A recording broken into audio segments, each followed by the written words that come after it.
Hi, I'm Pamela McClanahan, Digital Projects Librarian at University of Maryland Libraries and Project Manager for the Historic Maryland Newspapers Project. I am Joyce Phelps, Outreach and Appraisal Archivist from the Maryland State Archives. I'm Sarah McKenna, a student assistant on the Historic Maryland Newspapers Project at the University of Maryland. I'm Bryanna Bauer, a student assistant on the Historic Maryland Newspapers Project at University of Maryland. Our poster shows examples of social media posts from a joint social media campaign led by University of Maryland Libraries Historic Maryland Newspapers Project and the Maryland State Archives. We collaborated on this campaign to celebrate the centennial of the 19th Amendment.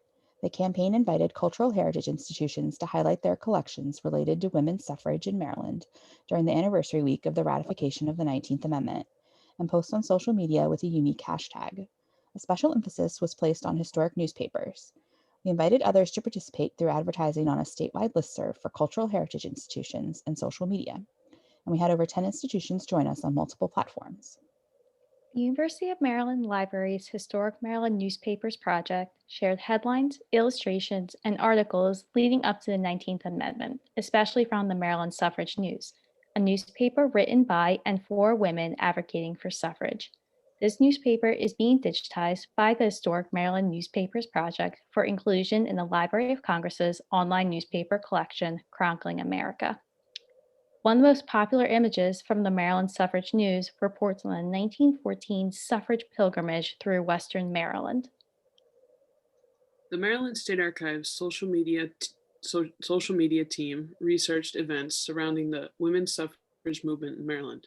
We targeted the Historic Maryland Newspapers Project titles in Chronicling America. The post here highlights a melodrama thriller film, which was used to advance the cause of suffrage.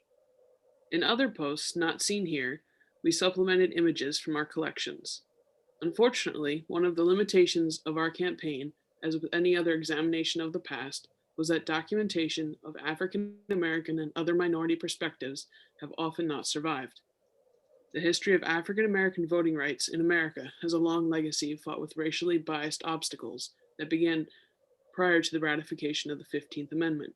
The fight for the 19th Amendment was not exempt from this racism. An Instagram post from the NAB Research Center at Salisbury University shared an article with a rare example of an African American perspective. The post showcased a column that detailed a letter from Martha V. Wheeler, an African American woman who wanted to explain to white suffragists why women of color should receive the same rights as white women. Posts and materials such as this, produced by our campaign, were used as resources for a course at Salisbury University that focused on suffrage. This campaign gave each of the institutions a chance to engage with their followers and connect with other organizations on social media. It also was a great opportunity for organizations without dedicated communication staff to join in on an outreach effort with topic, time period, and hashtags already set for them.